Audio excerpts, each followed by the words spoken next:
First up under general business is verification the meeting was properly posted. Yes, it was. Excellent, thank you. Second is opportunity for public comment.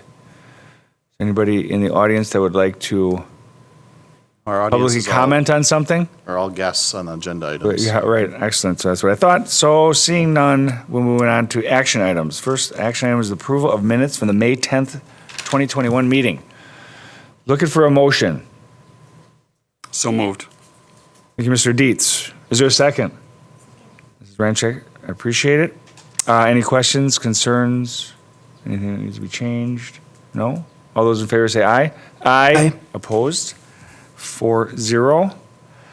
Next up is approval of the vouchers. Any questions on the vouchers?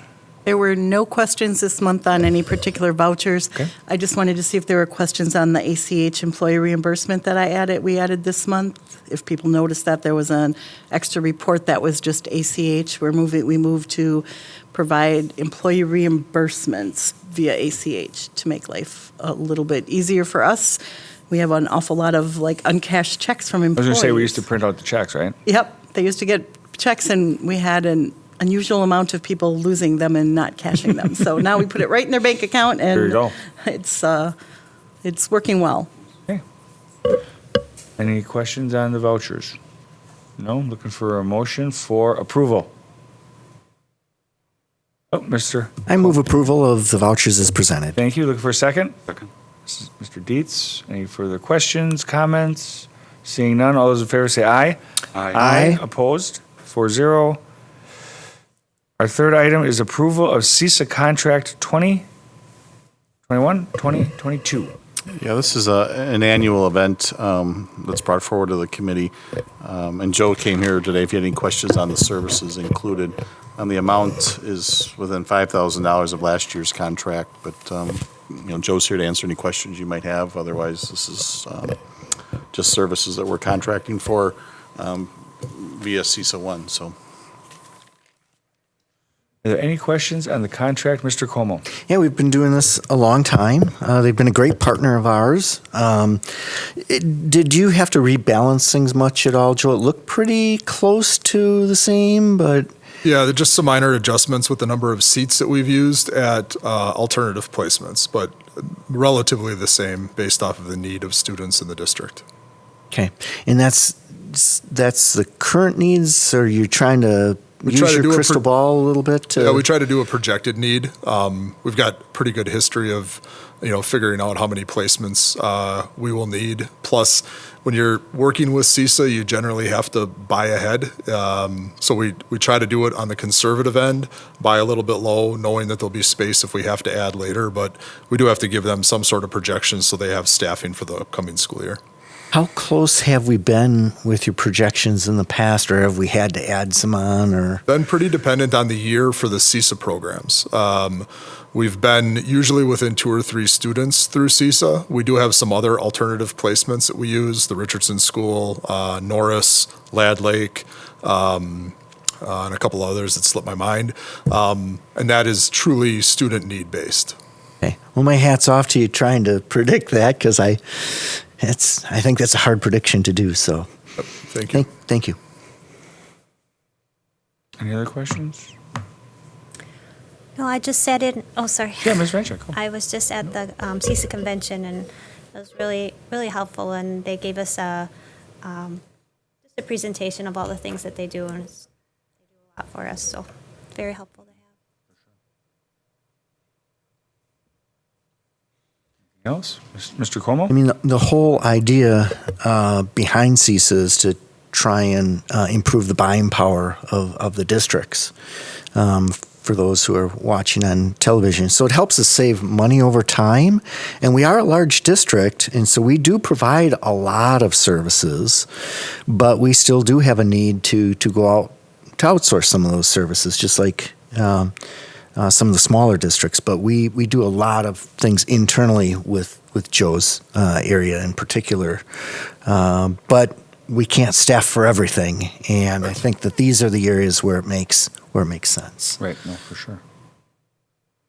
So the only question I have is like the speech and language pathologist, they handle our students that are in their seats. That are We don't alternative. send our own. Yeah, to some of these placements that you're going into Milwaukee for, or, Yeah. you'd be paying more money in travel than you would. Oh, for sure. In Yeah. direct service. Yeah. And then orientation and mobility.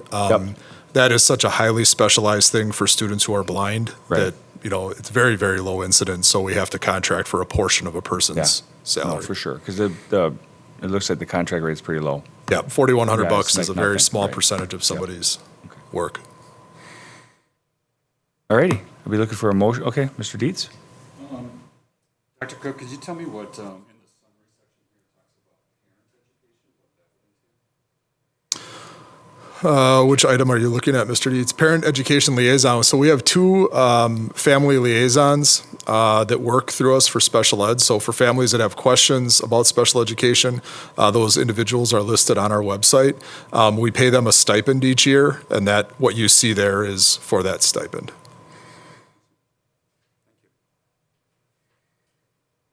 Okay, I'll be looking for a motion. If there's no other questions, we can ask questions, of course, after we have motioned. I'll move approval, because I haven't yet. Is there a second? Second for Mr. Dietz, so it's me, and then Mr. Dietz. Now, is there any other questions? Do you mind if we just put it in the amount for the $853.76? Have that in the motion? We could, but does it ever exceed the contract? Because if we put that in there, don't we have to reconvene and to exceed I that? think we'd have to come back Yeah, if you put to- the amount. Okay. So there has been, like last year, I think there was a small amendment added to the contract at some point, so it's not unusual. So that's the only reason I wonder if we Up or want down, to I pin it to a suppose. number, because then I think we would have to approve that expenditure Yeah, if you go above the contract. That has been the experience in years past, where we may need a student who, through, for instance, our expulsion or our pre-expulsion process, needs a placement, and we have to add a seat on. So That would be my concern. I'm okay to be flexible. Okay. Yeah, I mean, Yeah, I mean, I think we've proven to not abuse it. In the yeah, no, past, let's put I it that way. trust To- our to- administrators to use it when we 100% need make to. sure that they're using our money properly, for Yeah, sure. to use it when we need to. And I know it seems like a lot of money, and it is. Oh, it is, yeah. 99% of every conversation we'll ever have, but for a district this size, this really isn't. yeah, We do a lot of things in-house dealing with, the special ed area in particular. For sure. Okay. Is there any other questions? I moved, Mr. Dietz seconded. All those in favor say aye. Aye. Aye. Opposed? 4-0. Thank you, Mr. Cook. Moving on, our fourth item is the approval of eAchieve 4-year-old kindergarten charter agreement. Yeah, as I put in the executive summary, last year we added a virtual 4K as part of, I guess, our COVID response. But we also had, a large turnout, 120 to 125 4K students enrolled in SDW virtual. So we've been doing legwork, and Jason's here to answer, really has a lot more knowledge about this than I do, to come back with an eAchieve version of 4K, because there does appear to be some demand for that service. So I know one question Joe and I both have asked, and Jason, if you can maybe just kind of outline what you've done to make this 4K program possible, but then talk about the agreements that we have now and give some background. I think that'd be helpful. Absolutely. So, based on what Darren said about, there seems to be a need. Working with Jody and Sharon a little bit, Turn the your mic on. Jason. There we go. Sorry. I couldn't quite hear if it was on or not. Sorry. It's we hard worked to, through the process and decided there was a need, and then we're working through to make that happen. We worked through DPI, and what we discovered was we needed to just update our existing charter. So that's what I did, and I think that's what you have access to, and that's what we're going to try to just make sure is approvable before we take it to DPI and have them just say that that's on file, and now we are able to offer 4K. There's not much changed in the contract itself. I just updated Dr. Siebert's name, my name, and added the 4K component. So everything else that was approved, I think, a year and a half ago is the same language except for those minor amendments. And then we have, we have a teacher on board that's interested in coming on board and teaching the program next year. Once we're able to approve it, then we'll be able to advertise and offer it. And then once we have some students, we'll determine what that looks like. We're looking at a half-day model similar to what was run in SDW this year. And I think that's it. Am I missing anything else, Darren, or is that Oh, I a think pretty good that's- summary? Okay. All right, any questions? Mr. Como? So we have one contract then? Just one contract, or did we break out elementary as a separate There's contract? two, right? There's one, the secondary eAchieve Academy and the eAchieve Elementary, so they're separate. Okay, so we're updating just the elementary Just the one. elementary. Okay, Right. gotcha. I just want to be clear on that. So there are two separate governance boards then, one for elementary and one for secondary, or do they share a governance board? We share a governance board. We meet together. There are members of both that meet at one time. We have a fairly small governance board right now. We're looking to expand it, but right now, due to limited participation, we meet at one time with elementary and secondary reps present. Okay, how many are on the governance board right now? 4 parents, 2 teachers, or 2 teachers and 4 parents right now. Okay, so total is 6. What are you looking to expand it to? I'd like to add, and I have it, it's in our bylaws, we do have room we would like to add some student reps for next year.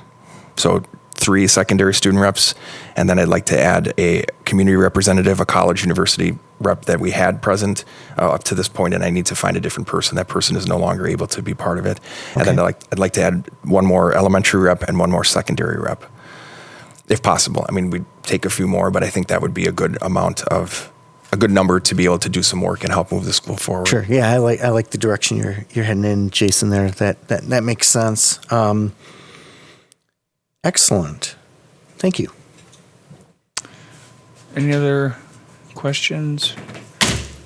Have we, for lack of a better word, gotten leads on interest in a 4K? Is that why we're doing it, or you know what I mean? I mean, So through the SDW model, that was a pool, and we've had leads through our open enrollment window, but we weren't ready to offer it then. Right. So we have some families that are inquired, and I think we'll have more once we're able to push that out. Lined up that actually, Right. Yeah. Okay. And then we have that summer open enrollment alternate period coming up on July 1st, so we'll be able to change marketing to then reflect this change. So Yeah. Mr. Well, Stewart. Mr. McCaffrey, what I just wanted to add was, if you remember, we were surprised how many 4K kids we had in the SDW virtual Right, program. yep. And then once we decided for next year that we just want to have our traditional face-to-face and eAchieve, Yep. we saw that this would be a tremendous asset. So that's the rationale behind Okay. bringing the 4K through eAchieve, so that we can meet the virtual needs as well as the face-to-face needs Excellent. going into next year without the additional SDW virtual that we added Right. this year. That will No. go away. Definitely, it's all about choices. I would agree. Alrighty. Yeah, Mr. Coleman. One other question. So the current contract for the elementary eAchieve, what does that run through? What's the date on that? Because we'll be amending that essentially, right? I didn't change the end date from when you approved it at the last time.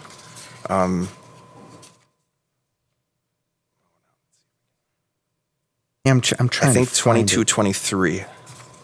Okay, okay. Okay, so it'll I'm be sorry, back. 23, 24. 24. Yep. It'll be back here fairly quickly. 30th of 2024. Okay. Okay. I move to approve the eAchieve 4-year-old kindergarten charter agreement as presented. Okay, is there a second? Check. Any further questions, comments, concerns, anything? Alrighty, all those in favor say aye. Aye. Opposed? 5-0. Thanks much. Alrighty, our 5th item is the approval of Southeast Wisconsin Schools Alliance contract. Yeah, this is another time-honored resolution that's been brought forward to FNF and ultimately the board. The SWSA is a lobbying and organization, and we we've been doing it at least since the 90s, late 90s, and the cost is $3,200. So we have in here their annual report if you want to give a snapshot of what they do, but it's primarily an advocate group, but focused in on the Metro Milwaukee area.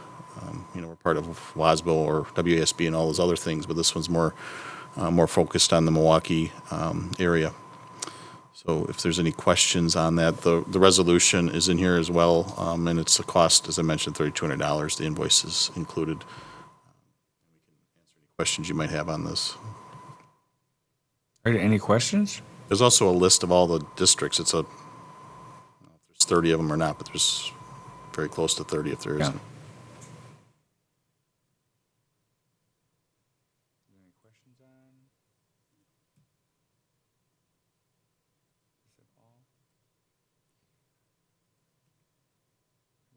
All right, I'll be looking for a motion. Reincheck. Appreciate it. Is there a second? Mr. Dietz, thank you very much. All right, any further questions? Mr. Como. Just a comment. I think this has been very beneficial to us over the years. I think there's power in representing southeastern Wisconsin because there are some differing needs and opinions throughout the state. So, what's good for rural districts may not be good for, southeastern Wisconsin and vice versa. And unfortunately, there is no silver bullet to help with all the issues that both the rural districts and our type of districts need. So I think it's been beneficial to come together as a group over the years. And I think that for the most part, the type of work that they've done has been really excellent in representing where we are and what will help us as a district. So I believe they've helped us move forward on some pretty important matters over time. All righty. I would agree. Anything else? Any other comment? No? All those in favor say aye. Aye. Aye. Opposed? 5-0. Item number 6 is approval of USDA extension of free meals for all students. Yeah, we talked about this one last month, and the history behind it was a question that Mr. Como phrased to me. When did we start agree to do free lunches this year?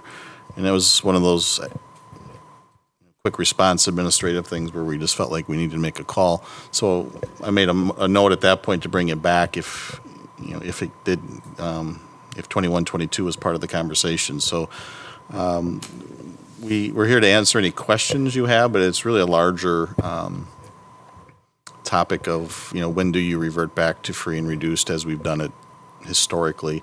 One thing, I did have a conversation with Sarah Hine, I believe it is, with the Christmas Clearing Council, and I included her email to me. I had a phone conversation with her as well. She actually wanted to be here tonight, but I think she has 4 kids, and they're all in youth sports, so she's probably getting rained out right now. But she wasn't able to make it. But I thought her email provided an interesting perspective, and one that I wouldn't have thought a charitable group like this would have had.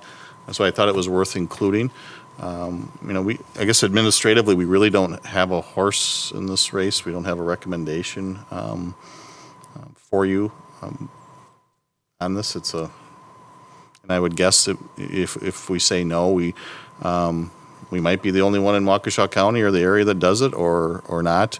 But I think it's important to point out that the most needy students under either selection you would make, there is a system that is there for them to access. We've had some conversations in our office that, our fear is that people will stop filling out the free and reduced, and when we do convert back free and reduced paperwork, there might be you kind of classical condition yourself to fill it out, and then you get out of the habit for a couple of years. Is that a huge thing? I don't know, but those are just some of the factors that we are thinking about as well. So, And that we did poll 8 of the local districts, and 4 of them were willing to share what they're doing. I don't feel right to be sharing their names and what they're doing, but I did print out if you're interested to see what people are doing.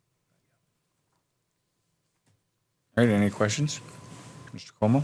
Yeah, were those board decisions or were those administrative decisions, the ones that you're passing around now? Do you know? I don't know that. Okay.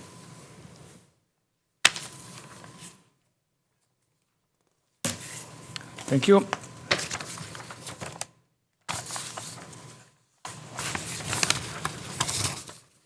And just because I know acronyms were an issue last month, the SSO is the seamless summer option, which is the completely free, and the NSP and NSL, National School Lunch Program, is the paid reduced free model.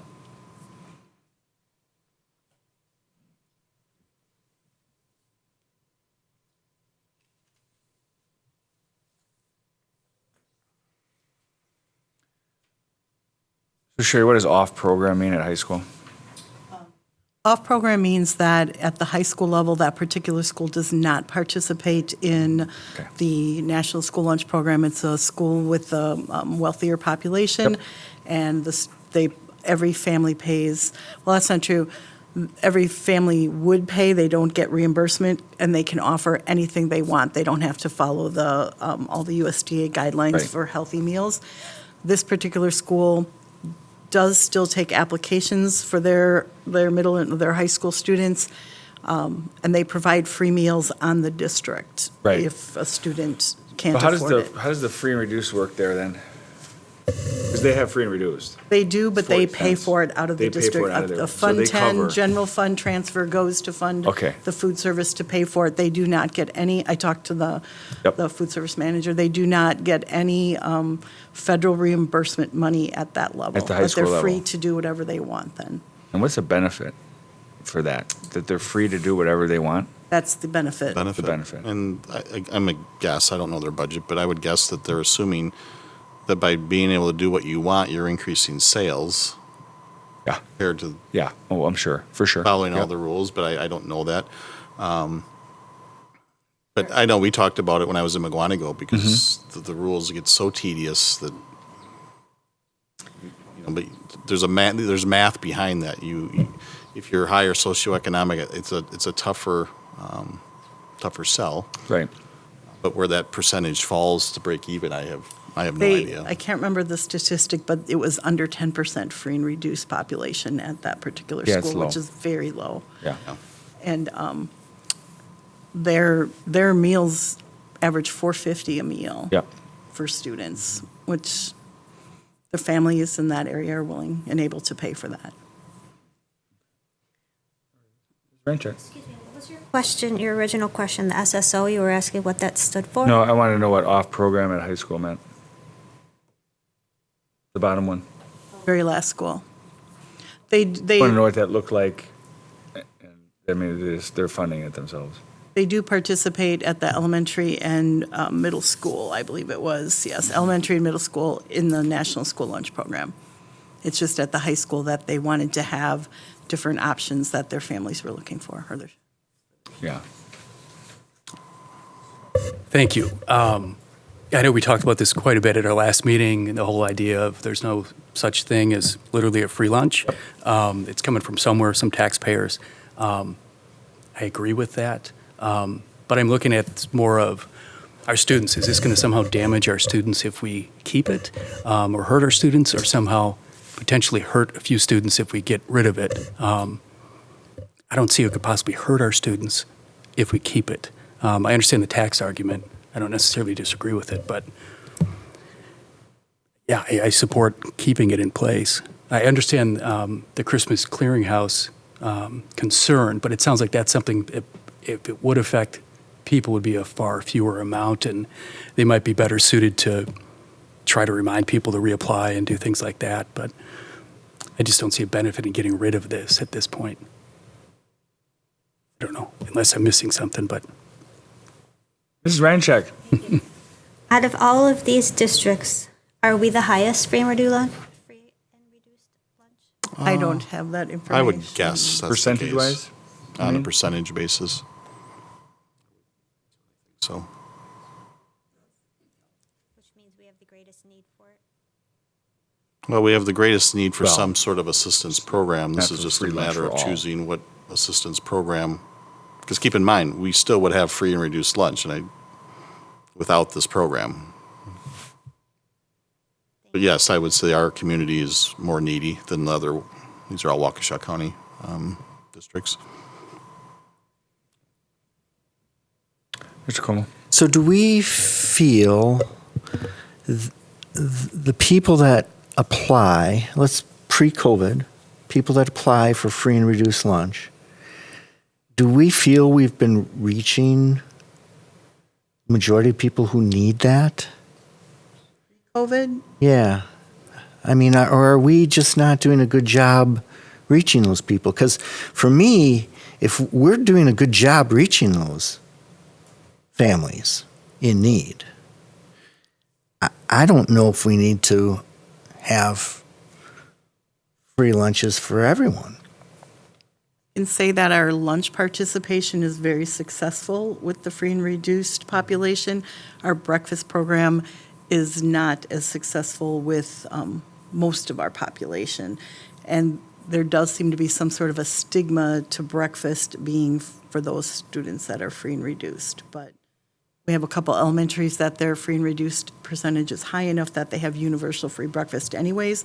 That wouldn't go away. We've offered that for the past several years now to those students. I lose So track, but those yeah. are there's 3 schools, and those are our neediest populations at or the most at-risk populations, and they would still get their free breakfast. But So I just want to go back to your statement on stigma attached to breakfast, but there isn't one to lunch. I'm just trying to understand. breakfast, you generally have That. to get there early because you get breakfast before school starts. Whereas Oh, so it lunch, can be you're used already as an there and identifier? everybody's eating lunch, so you don't really know.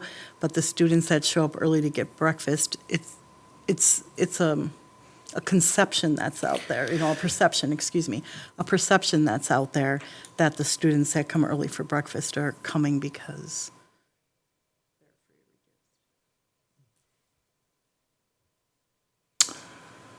Yes. Jess, go. What do you got? Something good? I just wanted to answer the question from Joe about, are we reaching the people that we need to reach? I do process all the applications, and then I talk to the teachers and the social workers at the schools when a kid does have a large balance. And those are the kids that it's sometimes hard to get the application. The kids that already qualify for the SNAP program automatically get free lunch. Right. It's the kids that are right on that border. And I've had numerous conversations of, please send this application home and get it back to me so I can process it. And that sometimes takes a while. It's interesting, though. We deal with families who are adamant that they don't want the free lunch. I mean, it runs I don't know if it's the political spectrum or what it is, but we deal with a wide range of. Are we reaching everybody? We're certainly reaching everyone who's proactive enough to fill out the paperwork. Right. And we do have an online application we introduced. Has it been 2 years now, like the year before COVID? And that makes it very comfortable for the people. They can sit in their own home and fill it out. They don't have to come in, drop off an application. They don't have to send it in a backpack with their child. So it's very private, it's a good system.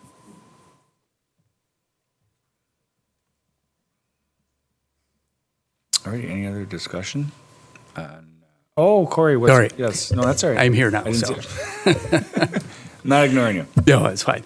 Maybe Jess, I don't know if you mind answering this or if you're able to. My worry, hypothetically, is there's a student that's not getting lunches or he's running up a balance, that parents just ignore all efforts to apply. Have we seen that, or is that something that is We have seen kids that don't eat. okay? They constantly go to the health room to get whatever snacks the health room might provide.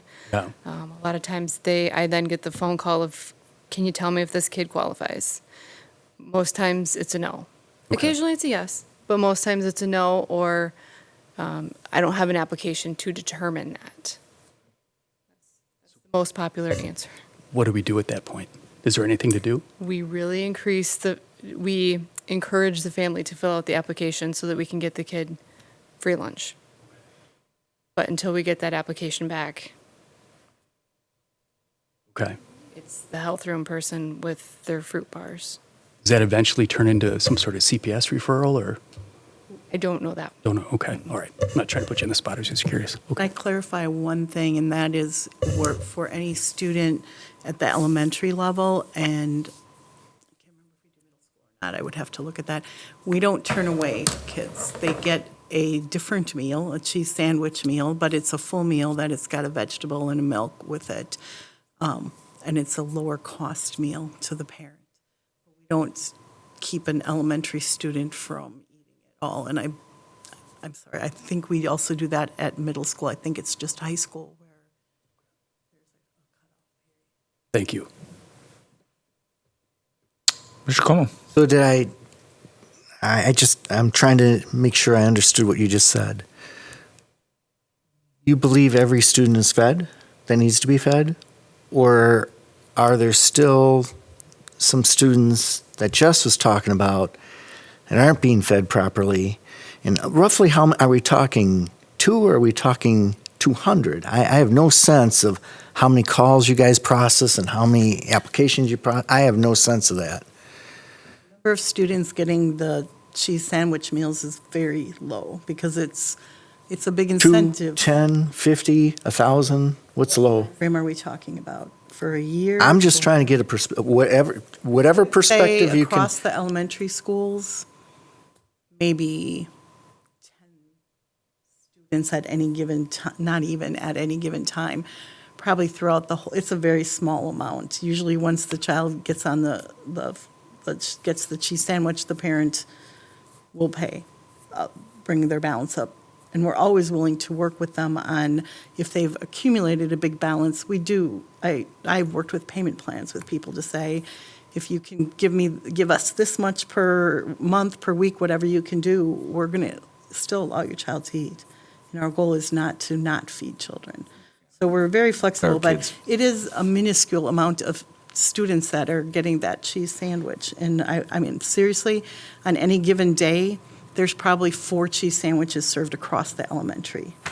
Okay, that helps put it in perspective. And we then try to work with those families to bring them on board to the free and We reduced. put the same effort, maybe even more on food service. We put the same effort into this as we do student fees and making sure people go through graduation. And I mean, it's the same processes in a lot of times, I think, that we try to work.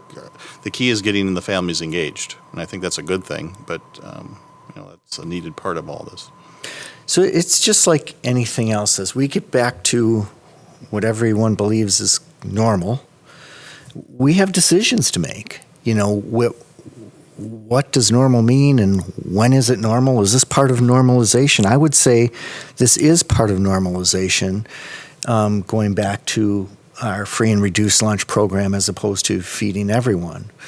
So I guess, I'm going to try and take a look at, what do other decisions look like, in our district as we start to move forward into next year. And I guess I just need to have a sense of if there's some kids that we're just missing. If we went back to free and reduced lunch program, now's the time to be telling me, ooh, there's a bunch. But what I've heard is we're covering the families pretty well, and we have stopgaps in place, cheese sandwich and some other things in place to help those kids. So I guess my comfort level is pretty high going back to the free and reduced lunch if it's a pretty low impact. If it's high impact, though, on many families, then it's like, now's the time that we need to know that. So I guess from what I've heard so far, I would be comfortable going back to the free and reduced lunch program. Mr. Montiel? Thank you. I just want to make sure I understand.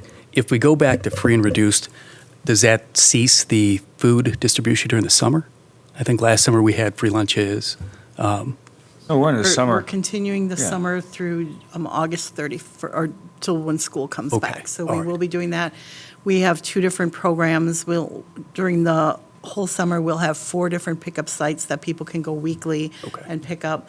During summer school, we will provide meals to the students in the schools other than Summit View and Saratoga. Regardless of this decision. Okay, thank you. The only thing with this decision, we won't be, with the seamless summer options, we can do the community pickups, which we've been doing all year long. The participation in that during the school year is extremely low. Like West gets maybe 10 people a week that come. I think North is the highest with maybe 90 people that come for that. So that's a very low percentage, and if the students are in our school, they're going to be covered by the National School Lunch Program. It's just the community people that are picking up meals, maybe if they're homeschooled or they are open and enrolled out and virtual for some reason. Are there any other questions? Beats. What are the plans for your communication regardless of how this vote goes? If it does revert back, what's the plan for communication? All along, what we've done with communication is we create an English and a Spanish version of our communication. We work through Mary Jo King to have it sent to all families, and we give the schools the information too, so that they have it. It's posted on social media. It's on the website as far as what meal program we're in at the moment, because there's been a lot of changes. So that information would go out in a timely manner? Absolutely. Because we want people getting their applications in August so Right. that there's a seamless transition into fall without anybody. Now, there is always a 6-week carryover period, and what I understand is they're going to allow that carryover period from the year before. So if they were free and reduced in 1920, they're going to be able to have that carryover period, 6-week carryover period going into this year, because they understand that a lot of people didn't apply this year. And so to help keep those people from falling through the cracks until we can make sure they're really getting their applications in, there will be that carryover. And would that include then a student who wasn't in school at that time but would be in school now? Is it more of a family application, right? Correct. Yes, So okay. if they had, let's say, a kindergartner coming in that wasn't on the plan in 1920, they would be covered because the family had the carryover. Mr. Como. So when do we have to decide by? The federal government, we have to notify the federal government, and how do we notify them that we've accepted the SSO or not? And if we don't accept the SSO, do we automatically revert back to free and reduced? How's that technically work? We have a contract that we have to fill out. Normally, it's by June 30th. They have upped it. I actually have to let them know by Friday. We either have to fill out an application for the National School Lunch and Breakfast Program, or we fill out an application for the Seamless Summer option. And it's the same, because Seamless Summer is tied to the National School Lunch Program, it's the same contract, but with an indication that we're going the Seamless Summer. Would they let us change our mind? I'm sure they would. So I'm sure if things changed or anything, we could switch back and forth at any point in time. But I do need to let them know, we need to fill out our contract this week. Oh, so if we did start out with the National School Lunch Program, going back to the traditional free and reduced lunch that we've been doing, and we see that we found a major gap, we had an issue, we might be able to change then? Did I just hear you say that? I believe we can, but I would like to double check that. I can have Darren send that information out before the board meeting. Because that's a pretty big safety net. And, Greg, you asked a few questions where there was another safety net of the weeks, the overlap. So this is new because Seamless Summer option isn't generally offered during the school year, but they have been very flexible with the summer food service program, which is what we have been operating on. They've been very flexible about end dates, start dates, switching if you wanted to. So I don't expect that they would hold us to it, but I will confirm that with my contacts. Get that information out. Okay, Mr. Montiel. Sorry, one last question. I think I heard you say if a family was approved for free and reduced in 1920, they're automatically approved for this, or for 21. yes. I'm screwing up my years. So Our whole from- office is having issues with 22. It's a funny thing. Yeah. For 1920, our last partially normal year, if we call it that. 2020, not 1920. 20. Oh, 19. yes. I'm sorry. Yes. 2019, 2020. You missed a year in there. I was They just will be supporting allowed a Corey. 6-week carryover. So they'll have 6 weeks into the school year to get their applications in. Gotcha. Okay. And Just does a great job of sending out reminders to people, because we look at that saying, oh, this person's going to lose their carryover, and we send individual communications to people to say, if you think you qualify, please, fill out your application, because your carryover is ending on October, whatever the date falls. So we'd have plenty of time to do all that, let them know there's application online, have a fallback program in case you identify a huge need. Yeah, we do okay. that every part of the normal old school process, year. right? It's the old process. We do it every school year Okay. because we always have people that forget or whatever, because they're used to the carryover. Right. And our process is better. I mean, we have Okay. a set schedule of correspondence. I mean, it's Okay. pretty regimented now, or before That alleviate, I'm sorry. it was just not as structured as people are, I think, are hopefully getting more used to filling out the paperwork and seeing the correspondences. And seems to be improving. That it alleviates my concerns, and I have changed my mind, so. Well, yeah, I mean, our administrative team has never let a large amount of kids fall between the cracks, and it's not going to happen next year. So I Right. think that anybody that's concerned about it, their concerns are not needed, to tell you the truth. We have Agreed. a great staff, and they work very hard to make sure that every child gets a meal, and that is not going to change whether or not we approve this or not. Yes, Mrs. We also have at several of the schools, like local churches, that help provide money that if a family is just struggling and doesn't qualify because they've just had a short-term issue, that they cover meal balances and things. One of our schools, the teachers for Christmas one year all chipped in and covered the entire negative balances at that We've school. even had, I don't know if it was random citizens, but people We come have in and had say, people here's pay 'em off. $25. Yeah. Apply it to, and I don't know how Jess even goes about doing that, but apply it to people who have balance. I mean, it's just kind of a neat community. We should actually track it more and celebrate it a little more than we, Yeah, I was going to say, we do track what we're carrying but over. it's really cool. Seniors, when seniors have balances at the end of every year, we send them a letter, an email saying, do you want your money back? Would you like us to apply it to a school fee, a sibling, or would you like to donate it to a student in need? And we get a fair amount now that want to donate it to students in need. Can I add just one more quick thing? Yep. When we talked about the Christmas Clearing Council and other charities using that information, I just want to make it clear that any outside organization that wants to use our free and reduced information has to get a waiver signed by the parent and provide that to us before we release that information.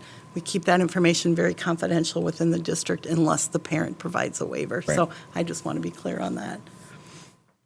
Cool. Yeah, I think my comfort level is high returning to the National School Lunch Program and the school breakfast program, in that we do have some safety nets set up in place if we potentially need to change over to the SSO program.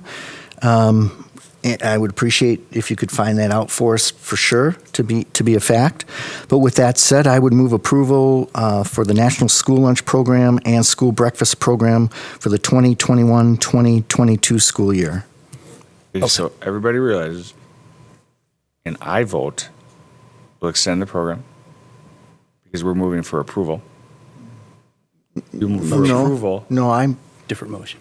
I Get a had motion to go I with the moved national. to go back to Okay. the old way. So you're not going to use the motion that we have here? No. Okay. I just want to make sure. I'll second. Okay. So. So an I vote would go back to the way we would switch, we and used no to. vote would. Yes. Yes. Alrighty. Are we ready to vote?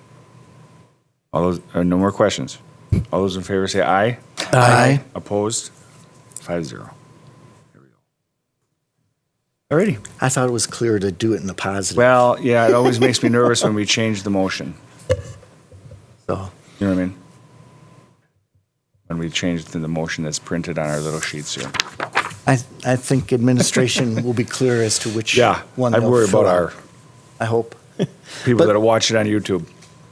When they're looking Got it. at something and then the motion changes. That's always my concern. We have a lot of those. Be surprised when I watch it on YouTube. I hear about it constantly. Alrighty. So that concludes our action items. Next up is discussion information items, the monthly budget report. Sherry, take it away. Okay. Excuse me. Well, I feel like I'm a broken record every month because we're in good shape, which is a good thing. I'd rather be reporting that than coming in with other news. Yeah, we appreciate that. But for our local sources, really our tax collection was our big total. We get tax collections from the city of Waukesha every month. Textbook fees and rentals continue to exceed our expectations. Our transportation fees are catching up.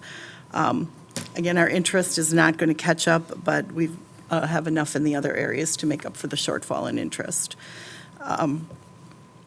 For interdistrict sources, we continue to get our e-achieve payments.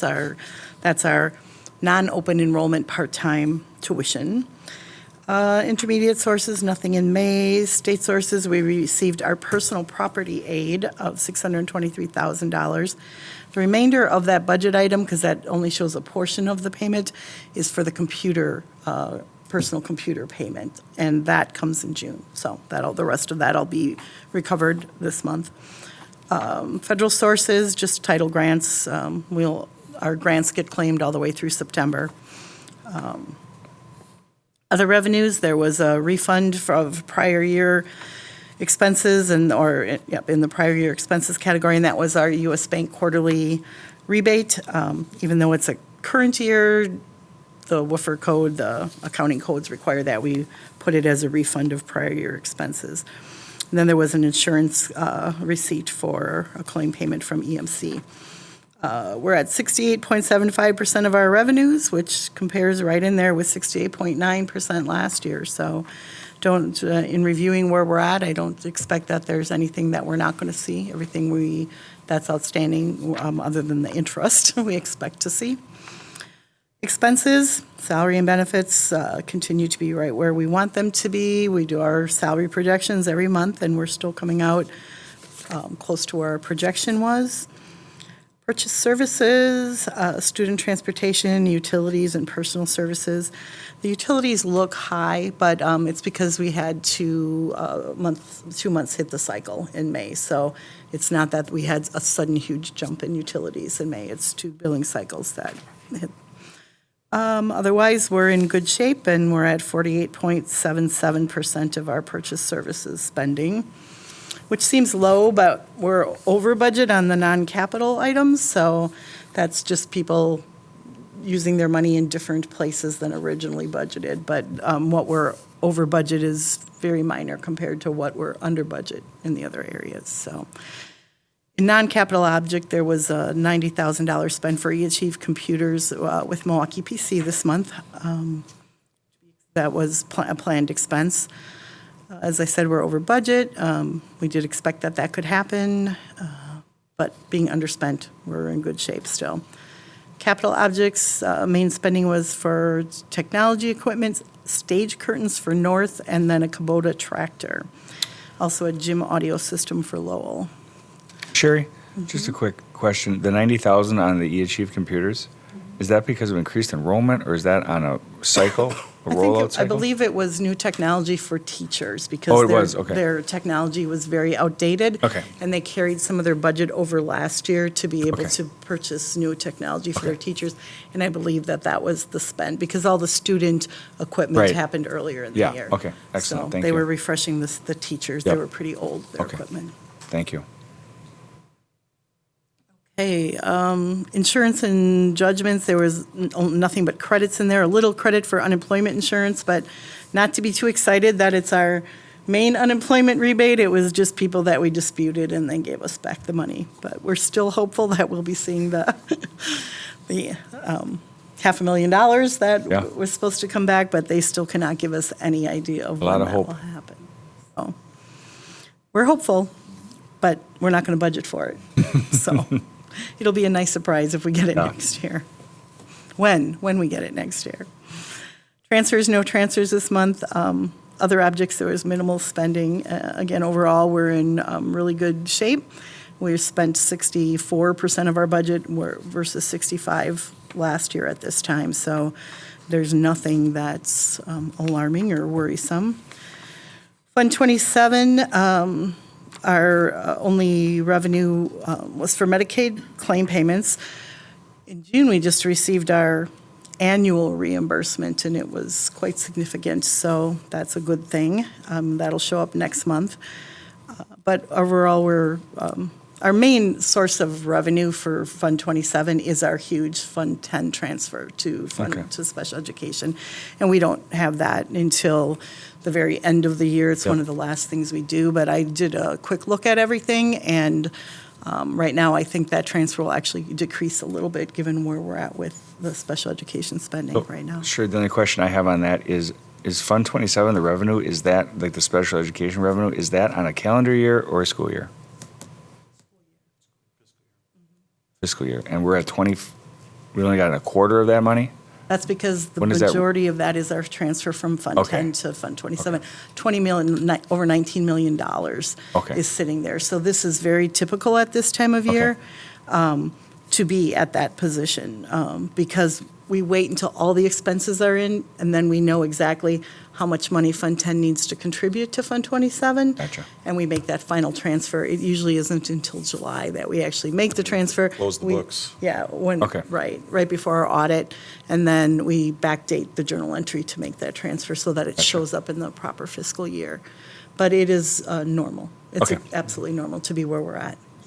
So, and maybe putting it a little differently is, have we received everything from the federal government that we're going to receive for this year, is what it sounds like? No, we have one more categorical aid payment that's coming in. It'll be in this month sometime. Oh, okay. And then we'll have flow-through Grant claims. and those will be continuing to put in through September, and then we book them as receivables so that they book back to this. Do you backdate all those?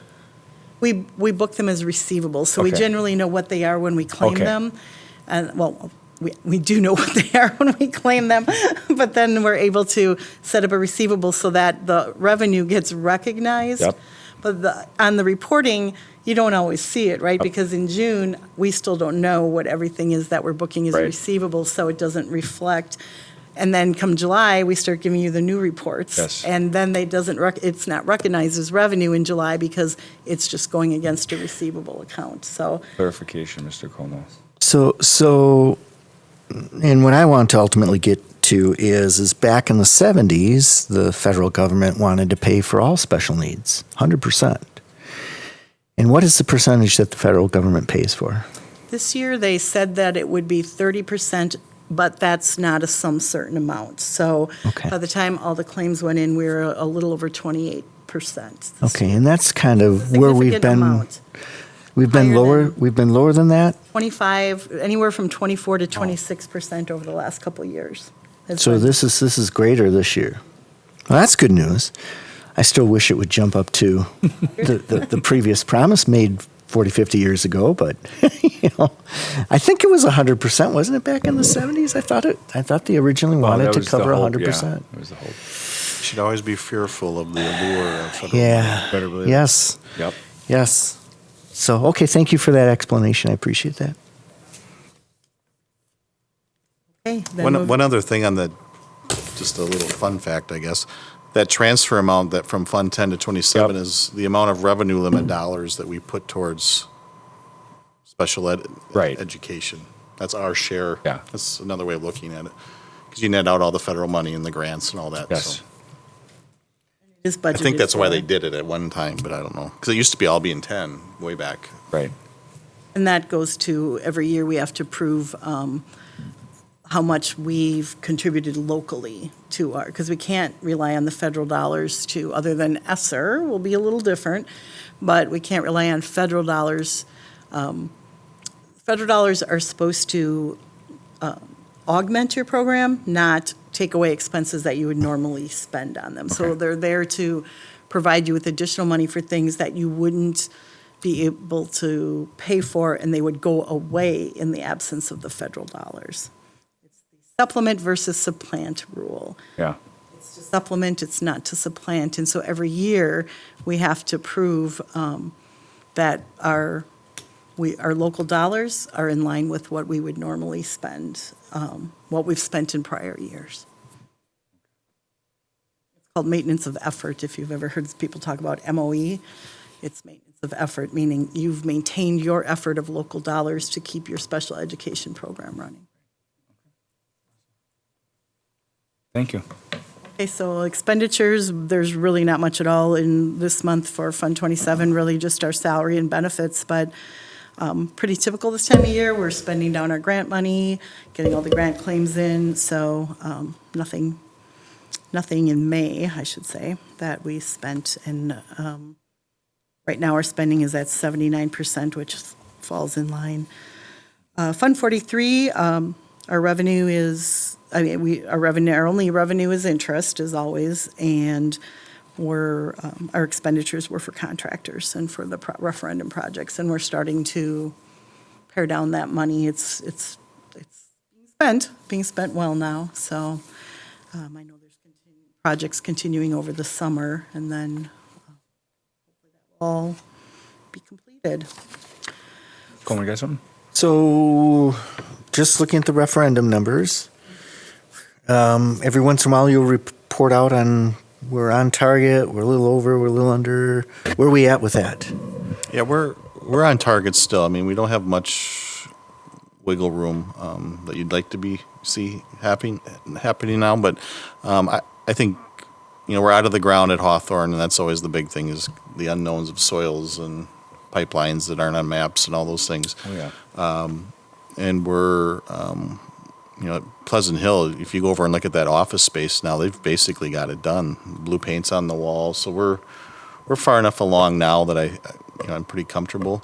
I will provide an update next month on a referendum, and actually in the next couple of weeks, if you remember, in our funding plan, some of it was operational dollars, and we'll be doing those transfers to reflect a lot of those dollars. It might be reflected in a budget amendment next month too. I don't know if we'll have to do that or not, but no, overall, well, timeline-wise, I think we're doing fantastic. The only concern you might have there is, supply chain issues, right, which are hit and miss and odd. Doesn't seem like there's any rhyme or reason to it, but even then, I think I think the kitchen equipment would probably be the most vulnerable we'd be on that. So no, it's all going well. And then August 31st, we should be substantially complete with all the projects. There'll probably still be some cleanup things going on, but we're in a good place. Quick follow-up to that. Did we experience any increase in construction material Costs? prices? Yeah. Oh, yeah. The timing of this Right. wasn't great, except for we borrowed money at very low rates. Yes, okay. But we're also earning very low rates Very low on rate the on money. it, So, right. but no, construction-wise, cost-wise, like everybody, if you're building something now, 2x4 used to be $2 and now it's $8. Yeah, right. So, It's about, yeah. Okay. So we have experienced that as well. oh, yeah. Okay. Yeah. The only other thing for my report would be the self-funded dental and the self-funded medical, and our claims experience continues to be very positive, and we're looking to have a very substantial balance at the end of the fiscal year. And right now, we're looking at putting that in the claims reserve pool, so part of a fund balance, to increase that fund balance for, for claims to help offset future years that are bad, help with premium stability over, the next year. Both in health and dental, we're freezing our premiums for next year. Oh, okay. Excellent. Surpluses, so, staff shares Yeah. in that as well. It Right. kind of gets lost in your paycheck and all the numbers, but, and we're hoping that, we keep thinking that claims are coming back, that there's a lag of claims, but how many times we've thought Right, that? right. The thing to note then is that if it does happen next year, we will be tapping into that fund balance Right. to cover that. Yeah. And we'd love to have very stable premiums we have not enjoyed that. Right. We've always been kind of in that 8%. Yeah. Doesn't sound like a high percentage, but now you're talking a family plan's Yeah. 25 grand, It all so depends. 8% all of a Yeah. sudden is. 8% on a big number is a big So number. we'll be in a very good place there. I think we'll be ready to respond if claims do come back and there's makeup claims. And I think we can sneak in at least 1 year of flat premiums for health and dental. So That'll be well received. Come. Yeah, I think that's fantastic news. I mean, when we first decided to go to the self-insured plan, wow, how many questions did we have? How many unknowns? How many risks did we take? I mean, they were risks that, you know, we knew we'd have to take, but we also knew that there were rewards if we took those risks. And I'm really glad to hear that the rewards are in the positive.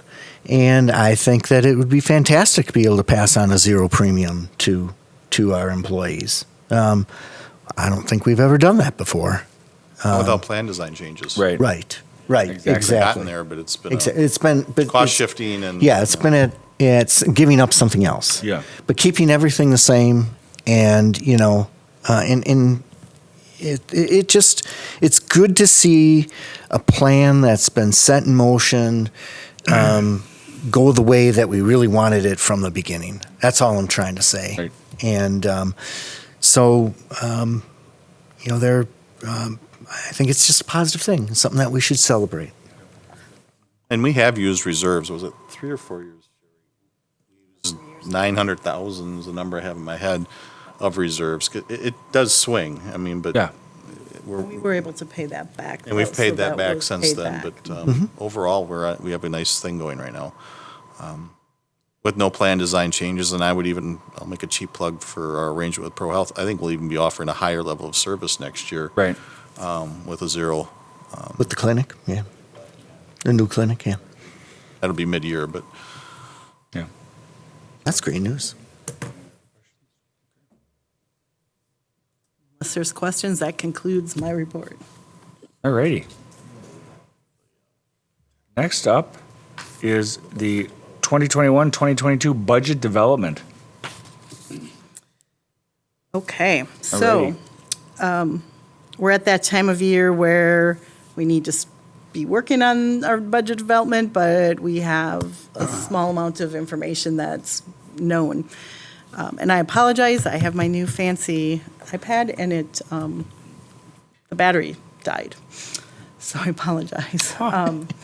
So what we presented today is 2 scenarios, and they basically are assuming that we're holding the state revenue the same. And so it's looking at what does that mean for our tax levy. And looking at our revenue limit, we're assuming that we're going to have an increase of 71 average members or FTEs next year, given that some people are going to bounce back because of COVID. Normally, we're always doing a declining enrollment. So the 2 scenarios that we have here, one is that we're holding the per pupil aid flat, and we're holding the revenue, the base revenue limit flat. That's scenario A. The scenario B is assuming an increase of $150 in the per member cost. And the interesting thing when you look at it is you'd think $150 more per member would bring us a substantial amount of money. It's $36,000 because of the declining enrollment situation that we're in. You have your hold harmless exemption that we get. So if you look at hold harmless exemption is the third one from the bottom. You can see the difference in the two. So basically it says, well, you got this extra money, but now all we're going to do is reduce your hold harmless exemption. So in the one scenario, our hold harmless exemption is $2.5 million. In the next scenario, it's $800,000. So looking at those 2 scenarios, it isn't that big of a difference between them for this year. Always the hold harmless is one of those things that's a year to year to year thing, and eventually we keep saying it goes away, but because our enrollment has been so declining, it hasn't gone away completely yet. But our declining enrollment exemption, which is to be the steady exemption, the hold harmless is for big dips that are unexpected. So from a revenue limit perspective, we actually lost a little bit on the revenue limit on what we can get each year, a little over $1 million, if this scenario holds true. Again, when the state aid comes in, it's going to change all this. The good news is, with the going away of our energy efficiency loan, our overall levy is down, but we looked at it and said, well, this gives us the opportunity to hold our levy equal and added defeasance for the debt that we have to try to pay that off early and save the interest on those loans. So this particular scenario does include a rather large defeasance of $7.5 million, and it keeps the revenue, the mill rate within a penny from last year, a penny at 8.02 versus 8.03. So it's something, obviously, it's going to be changing as we move along, as we get more information. Every month, we'll be bringing probably more scenarios with more information. And let me just see if there was anything else that I wanted to point out. We held the computer aid is frozen, so that stays the same, but the personal property aid is variable depending on the taxing of that, but it's been held pretty close the last couple of years. So we're assuming that's going to be about the same. For the voucher program, looking at the history, it has been increasing every year. We included a 5% increase of voucher students in this particular scenario. It was 5% last year. Eventually it caps off, but we're not there yet on the cap. But the thing with that is whatever we are charged, we get an exemption for. So that kind of washes itself out in the budget for now. If that changes down the road in a couple of years, that might be something different. But other than that, I think. I'm sorry again. Go ahead. The two scenarios we ran, scenario B is what our budget assumption has been since January of $150. And scenario A is actually what came out of joint finance, of no increase in either per pupil or revenue limit. And then the governor's is $200, or I think that's right.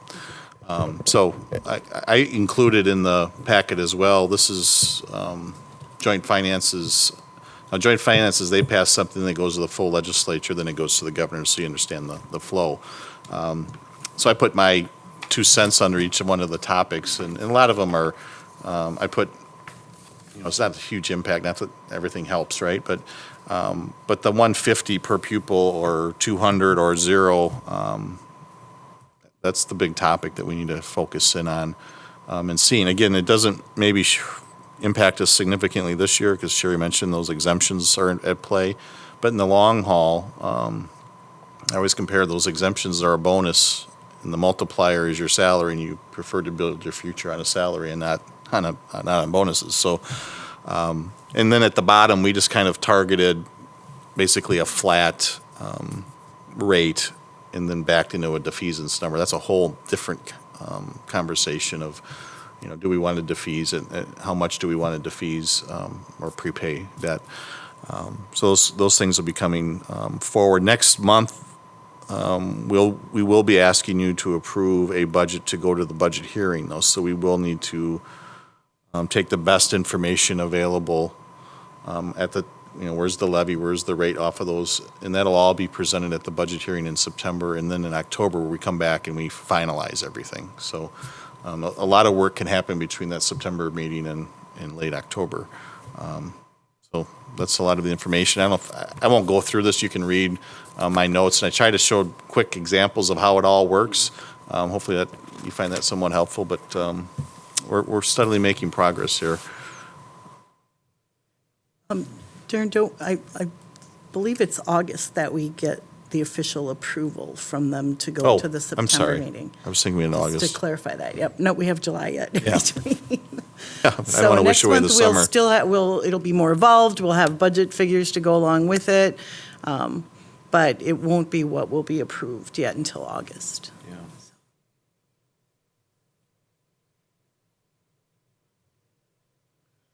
Questions?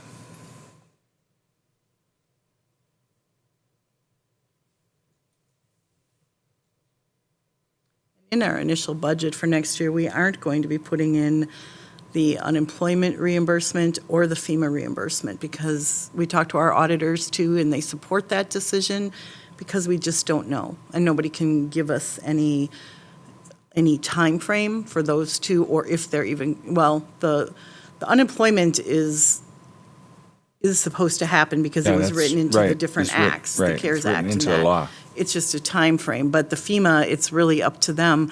Our auditors did say that most districts didn't get beyond the first round, which we Right. have. But they're not coming forth with any information. But their recommendation, and we're going to move with that, is we're not going to budget either of those amounts into the next budget until we know exactly. So if it means a budget adjustment at a later point in time, that's what we'll do.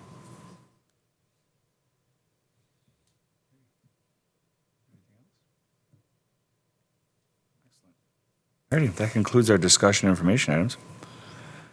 Next up would be recommendations for future committee meetings. Does anybody have anything right now that they would like on the agenda? If something pops up, you can email Darren and myself, and we'll get it on the agenda. Alrighty. Well, that concludes our meeting. Thank you very much for your attendance.